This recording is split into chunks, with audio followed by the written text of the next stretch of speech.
Hello everyone, welcome back to my YouTube channel. तो दोस्तों, आज के इस वीडियो में हम लोग चैप्टर कवर करने वाले हैं, चैप्टर 5। चैप्टर का नाम है the fundamental unit of life और ये हमारा क्लास 9th का एनसीईआरटी साइंस है। So this is a part 3 video. इसके पहले भी मैंने पार्ट 1 और पार्ट 2 वीडियो पोस्ट कर रखा है, तो वो वीडियो भी आप लोग ज़रूर जाके देखिए, ठीक है। एंड तो आप लोग को अच्छे से समझ में आएगा, अच्छे से क्लियर होगा, ठीक है। सो चलिए देखते हैं हम लोग ने कहाँ तक पढ़ लिया था। हाँ, तो हमने यहाँ तक कवर कर लिया था, ठीक है, पार्ट 2 वीडियो तक। Okay, so this is a part 3। तो आज हम लोग एक टॉपिक पढ़ने वाले हैं 5.2। So let's start without any wasting a time. Okay, let's begin. So यहाँ पे सबसे पहला यहाँ पे आपसे क्वेश्चन कर रहा है, what is a cell made up of. आखिर जो सेल है वो क्या चीज़ से बना हुआ होता है, ठीक है। What is the structural organization of a cell. आखिर जो सेल का स्ट्रक्चरल ऑर्गेनाइजेशन होता है, स्ट्रक्चरल ऑर्गेनाइजेशन होता है, ठीक है, सेल का, तो वो कैसा होता है, ठीक है। तो इस टॉपिक में हम लोग मेनली यही पढ़ने वाले हैं। Okay, so let's start. यहाँ पे सबसे पहले क्या बोल रहा है, We saw above that the cell has special components called organelles। अब हमने ये देखा कि जो सेल है उसमें ऑर्गेनल्स होते हैं और उसका एक स्पेशल क्या है, कॉम्पोनेंट्स है, किसका, सेल का, जिसको हम लोग क्या बोलते हैं, ऑर्गेनल्स बोलते हैं, ठीक है। How is a cell organized. आखिर जो सेल है वो ऑर्गेनाइज्ड कैसे है, ठीक है। If we study a cell under a microscope we would come across 3 features in almost every cell, plasma membrane, nucleus and cytoplasm. यहाँ पे ये बोल रहा है दोस्तों कि अगर हम लोग सेल के बारे में स्टडी करेंगे under a microscope, we would come across 3 features. तो हमें सेल्स में 3 फीचर्स दिखने के लिए ऑफकोर्स मिलेंगे। उसमें से फर्स्ट फीचर तो आपका ये है, इन एवरी सेल का बात हो रहा है, मतलब कोई भी सेल, ठीक है, कि सबसे पहले तो प्लाज्मा मेम्ब्रेन होगा उसका फीचर। ओके, नेक्स्ट हमारा न्यूक्लियस होगा, उसके बाद साइटोप्लाज्म होगा, ठीक है। यहाँ तक आप लोग को क्लियर हो गया। All activities inside the cell and interactions of the cell with its environment are possible due to this feature. अब यहाँ पे बोल रहा है कि जितने भी एक्टिविटीज़ हो रहे हैं इनसाइड द सेल, मतलब सेल के अंदर, और जो भी इंटरैक्शंस वगैरह हो रहे हैं, ठीक है, इन्वायरमेंट के साथ, ठीक है, तो ये पॉसिबल है, क्यों, क्योंकि ड्यू टू दिस फीचर, ठीक है।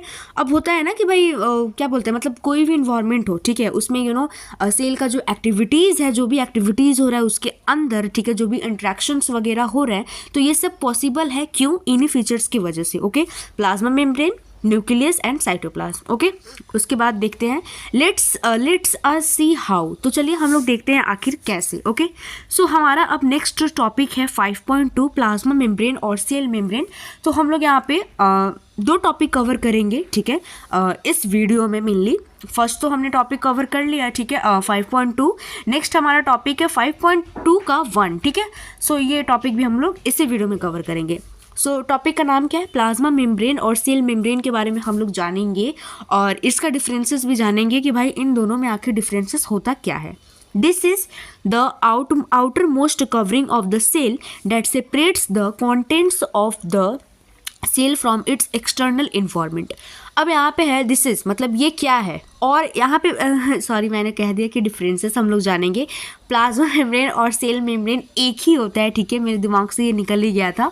सो टॉपिक के चक्कर में जल्दी के इसीलिए बोलती हूँ मैं कि जब मैं धीरे से पढ़ाती हूँ ना, मतलब एकदम क्लैम होके, तो मेरे से कोई मिस्टेक नहीं होती। लेकिन अभी देखिए मैंने जल्दी में क्या बोल दिया, प्लाज्मा मेम्ब्रेन और सेल मेम्ब्रेन में हम लोग डिफरेंस देखेंगे। कैसे देखेंगे, दोनों तो एक ही होता है ना, ठीक है। सो लेट्स स्टार्ट। उसके लिए मिस्टेक के लिए सॉरी, ठीक है। अब यहाँ पे ये बोल रहा है दोस्तों, this is the outermost covering of the cell that separates the content. अब ये एक आउटर मोस्ट कवरिंग होता है किसी भी सेल में, मतलब किसी भी सेल के हर सेल में होता है, ठीक है, आउटर मोस्ट कवरिंग, और उसी को हम लोग क्या बोलते हैं, प्लाज्मा मेम्ब्रेन या फिर सेल मेम्ब्रेन, ठीक है, क्लियर। और ये जो है सेपरेट करता है एक्सटर्नल इन्वायरमेंट से। मान लीजिए कि क्या बोलते हैं, ये एक सेल है, ठीक है, यहाँ पे न्यूक्लियस हो गया। ओके, अब ये जो है, तो ये क्या है भाई, ये जितना इधर उधर सब है, ये सब क्या है, क्या बोलते हैं उसको, इन्वायरमेंट है, ठीक है, एक्सटर्नल इन्वायरमेंट। और ये आपका जो है ये वाला, ठीक है, ये क्या है आपका सेल मेम्ब्रेन है या फिर प्लाज्मा मेम्ब्रेन है, दोनों में से कोई भी बोल सकते हैं, ठीक है। ये है तो सेपरेट किया ना भाई, ये इन्वायरमेंट अलग हो गया और ये इसका जो अंदर का ये इन्वायरमेंट है वो अलग हो गया, ठीक है। तो सेपरेट किया। अब आप लोग समझ गए अच्छे से। मेरी ड्राइंग उतनी अच्छी नहीं है तो आप लोग जज मत करना, ठीक है। बाकी ठीक है, कोई बात नहीं। तो आपने देखा कि कैसे एक्सटर्नल इन्वायरमेंट है वो सेपरेट कर रहा है, ठीक है। कौन सेपरेट कर रहा है? प्लाज्मा मेम्ब्रेन सेपरेट कर रहा है, ठीक है। यहाँ तक आप लोगों को क्लियर हो गया? आगे क्या बोल रहा है?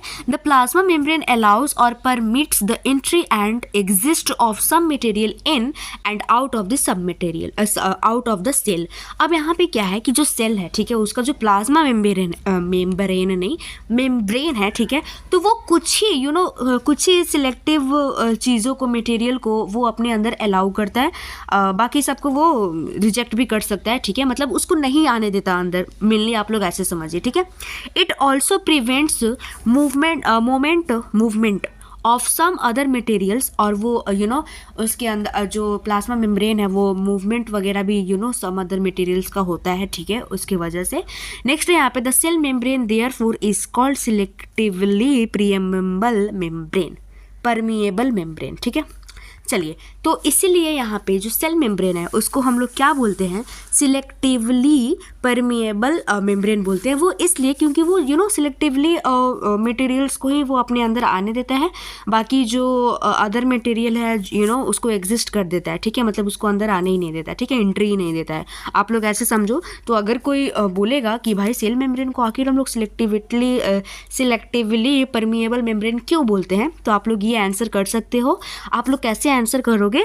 बिकॉज पहले तो थोड़ा सा ऐसे कर देना कि हाँ, ऐसे करना, cell membrane is called selectively permeable membrane because plasma membrane allows और permits the entry and exist of some material in and out of the some material, that's why we called it selectively permeable membrane. Okay, आप लोग को answer हो गया? समझिए, बस समझना main important है, ठीक है। मेरे लैंग्वेज पे आप लोग मत जाइए कि कैसे बोल रही है कैसे नहीं, पढ़ने पे ध्यान दीजिए। और थोड़ा सा फ़नी वे में इसलिए पढ़ाती हूँ क्योंकि आप लोगों को पढ़ाई में मन भी लगे, ठीक है।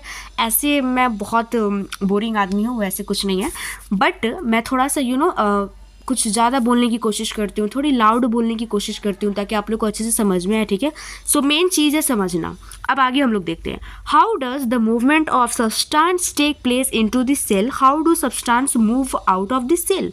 अब यहाँ पे ये बात है कि जो सब्सटेंस है वो कैसे मतलब टेक प्लेस करता है इनटू द सेल, मतलब सेल के अंदर कैसे जाता है, और how do substance move out, और कुछ जो सब्सटेंस होते हैं वो कैसे मूव आउट होते हैं, ठीक है, फ्रॉम द सेल।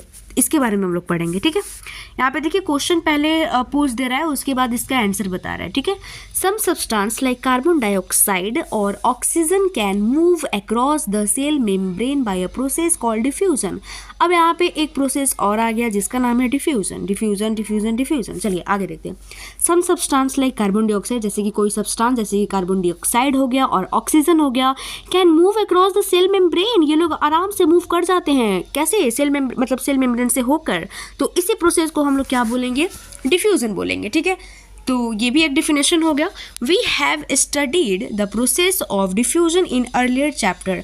हमने डिफ्यूजन के बारे में अगले चैप्टर नहीं, पिछले अर्लियर, हाँ, पहले चैप्टर में भी हम लोग पढ़े होंगे, ठीक है। We show that there is a spontaneous movement of a substance from a region of high concentration to a region where its concentration is low। हमने ये पढ़ा spontaneous movement होता है, ठीक है, जिसमें कि जो high concentration जो region होते हैं वहाँ से मतलब to a region where its concentration is low, तो वहाँ पे हमने क्या देखा था?